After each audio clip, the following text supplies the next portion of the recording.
നമ്മൾ വസിക്കുന്ന ഈ ഭൂമി ഒരു ഡിഫറൻഷിയേറ്റഡ് പ്ലാനറ്റ് ആണ്. ഡിഫറൻഷിയേറ്റഡ് പ്ലാനറ്റ് എന്ന് പറഞ്ഞു കഴിഞ്ഞാൽ ഈ പ്ലാനറ്റിന് അല്ലെങ്കിൽ ഈ ഭൂമിക്ക് 3 ലെയറുകളുണ്ട്. അതിൻ്റെ ഏറ്റവും ഇന്നർമോസ്റ്റ് ലെയറാണ് കോർ, അതിനു മുകളിൽ മാൻഡിൽ, അതിനു മുകളിൽ ക്രസ്റ്റ്. ഇതെങ്ങനെയാണ് രൂപപ്പെടുന്നത്? എങ്ങനെയാണ് ഡിഫറൻഷിയേഷൻ സാധ്യമാകുന്നത്? ഈ ഡിഫറൻഷിയേഷൻ സാധ്യമാകുന്നത് എർത്തിലുള്ള ഓരോ എലമെൻറ്റുകൾക്കും വ്യത്യസ്തമായ ഡെൻസിറ്റികളുണ്ട്. അതിൽ ഹയർ ഡെൻസിറ്റിയിലുള്ള മെറ്റീരിയലുകൾ എർത്തിൻ്റെ കോറിലേക്ക് സിങ്ക് ചെയ്യപ്പെടും. അതേസമയം ലോവർ ഡെൻസിറ്റിയിലുള്ള മെറ്റീരിയലുകൾ അത് എർത്തിൻ്റെ അപ്പർ ലെയറുകളായിട്ടുള്ള മാൻഡിലും ക്രസ്റ്റിലും നിലനിൽക്കും.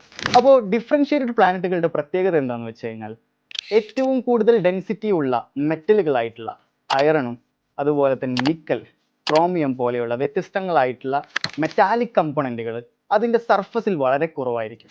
കാരണം ഈ ഡിഫറൻഷിയേഷൻ പ്രോസസ്സിൽ സർഫസിലുള്ള ഈ എല്ലാ മെറ്റാലിക് കമ്പോണൻറ്റുകളും അതിൻ്റെ കോറിലേക്ക്, എർത്തിൻ്റെ ഉള്ളിലുള്ള കോറിലേക്ക് സിങ്ക് ചെയ്തു പോകും എന്നുള്ളത് കൊണ്ടാണ്.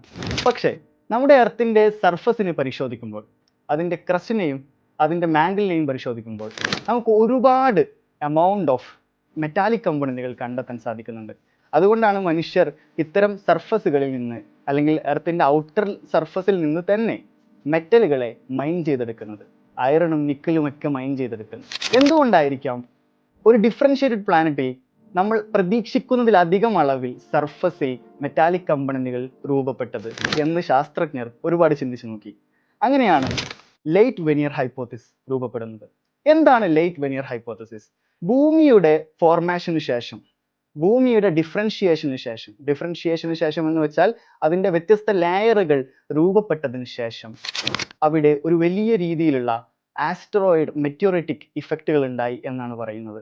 എന്ന് വെച്ചാൽ ഭൂമി അതിൻ്റെ വ്യത്യസ്ത ലെയറുകൾ രൂപപ്പെടുത്തിയതിനു ശേഷം വലിയ രീതിയിൽ ഭൂമിക്ക് പുറത്തു നിന്ന് ആസ്ട്രോയിഡ് ഇമ്പാക്റ്റുകൾ, മെറ്റോറിറ്റിക് ഇമ്പാക്റ്റുകൾ ഉണ്ടായി എന്നാണ്. ഭൂമിയുടെ അന്നത്തെ മാസിൻ്റെ 0.5% മാസോളം ഈ പുതിയ മെറ്റോറിറ്റിക് ആക്ടിവിറ്റികൾ കാരണം ഭൂമിയുടെ സർഫസിൽ രൂപപ്പെട്ടു. അങ്ങനെ ഭൂമിയുടെ ഡിഫറൻഷിയേഷൻ പ്രോസസ്സിൽ നമുക്ക് നമ്മുടെ സർഫസിൽ നിന്നും നഷ്ടപ്പെട്ടു പോയ മെറ്റാലിക് കമ്പോണൻറ്റുകൾ അതിൽ ആ അളവിലധികം നമുക്ക് പുറത്തു നിന്ന് ഭൂമിയിലേക്ക്, ഭൂമിയുടെ സർഫസിലേക്ക് ഇറക്കപ്പെട്ടു എന്നുള്ളതാണ് ഈ ലേറ്റ് വെനിയർ ഹൈപ്പോത്തിസിസ് പറഞ്ഞു വെക്കുന്നത്.